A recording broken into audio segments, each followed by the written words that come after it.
Welcome back in the shop, everybody. The night shift, and this has been my companion, my bedtime reading for the past couple nights. The official service manual for the Sony 7065. Unfortunately, no, of all the things out there, this is all the units I work on when I really need it. This is missing 6 pages in the manual that's on Hi-Fi Engine, which I am a member. Hi-Fi Engine is a great place to go, free of charge, and get manuals and service manuals, schematics, and all kinds of things. Don't get me wrong, I'm grateful for what I have, but things can always be better. Let's talk about that. Let's update. Let's pull up the seat. Let's grab a cup of coffee. And let's talk about what's going on. We continue to work to lessen distortion.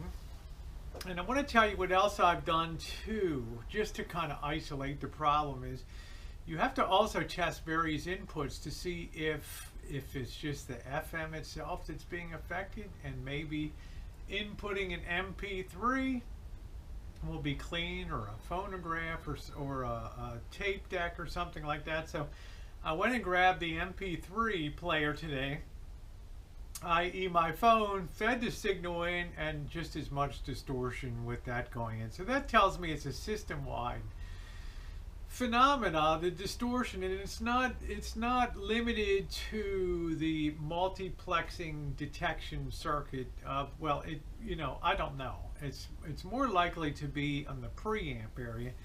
The other situation we have here is last night, just for giggles, I tried to adjust the DC offset on the amps, and one of them, the left channel, cruised in beautifully, 0.50 volts, millivolts, what was it, whatever the offset is that you do here.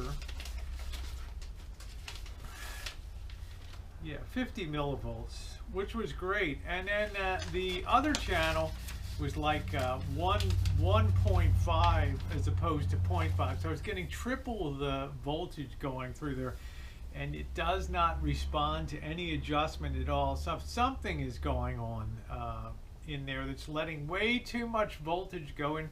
And as a result, it's tremendous distortion in that channel going in there. So there's a couple other things I've noticed on the board here.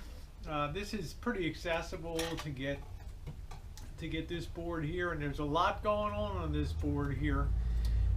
And I'm going to go ahead and recap this one too. There's things look okay, but I did find something in the way of electrolytics that's a little sketchy, and it is, you really can't go by where something's placed on the board in terms of where its function is, but it is on the tone board here. And well, I'll bring you down here and take a look at it. Those of you who do a lot of vintage audio repair work will know that a capacitor electrolytic usually has more plastic along the top of it here, but this one is almost flush with the surface. And we can see the companion electrolytic behind that seems to be a well-formed cap. So I'm not sure whether this one has started to expand and explode to the bottom, because the heights feel about the same there, but it's just weird looking. I don't ever see many caps. It's either just a manufacturer's defect or something down there, but that looks sketch. So we're going to take a look at that, but we're going to start tonight with this over here. And although I don't see anything immediately apparent, we'll be testing everything as we go through. I've got the soldering iron heated up here, and we're going to give this a whirl and change this out. Well, I was going through and doing some testing and testing some components, the big resistor, power resistors and stuff. And then I happened to notice that the board was actually a little bit warped here.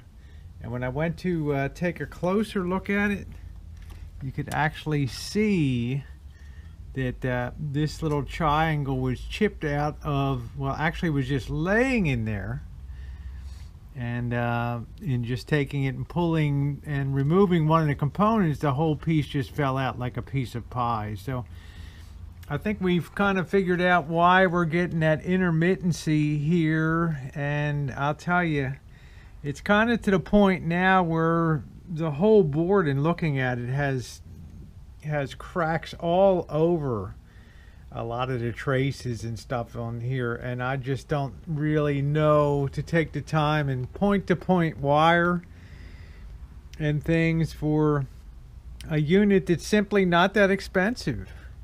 And you know, recapping that didn't really do anything over here, and I never really found the bad cap. I replaced the one down in that section down there. But all of the problem seems to be on the amp board here. So what I've decided to do was just kind of be on the lookout for a 7065. And sometimes people part these out, and we'll get a, see if we can get another amp board and lay it in there. Well, something project we have to sit on the side for now. Happens quite a bit till I can come up with some, you know, it's not even worth, this board is just, there's just too many cracks on it. There's another crack down here. There's just multiple cracks all over the board, and there's just too many broken traces. Whew, I think what it actually happened in looking at it, that resistor overheated so much that that heat penetrated the board, and it actually, what would you say, changed the composition of the plastic and got so hot that it spread throughout the board and made it extremely brittle.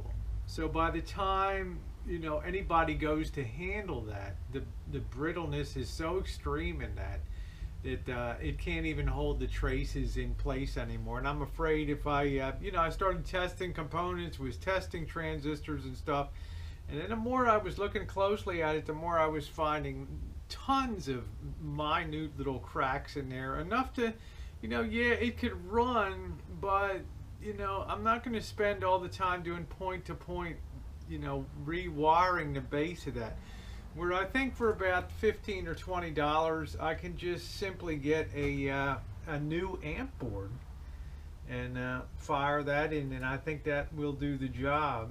Yeah, it's going to take a lot of work to wire a new one in, but it sure beats trying to repair a poor board that has just been destroyed by heat. So we're gonna call it, we're gonna set this project aside, and yeah, it's not what I planned, it's not what you want to hear when you're doing this type of work, but you know, sometimes things happen and you have to deal with it as it comes along. In the meantime, I have plenty of alternative places to pick up additional boards and things for this, so I don't think it might take a month or two, but we'll make that happen. Okay, so we're gonna call this project to be continued until we get a new amp board. Okay, tired, been a long day, gonna hit the sack. So, woo, happy trails.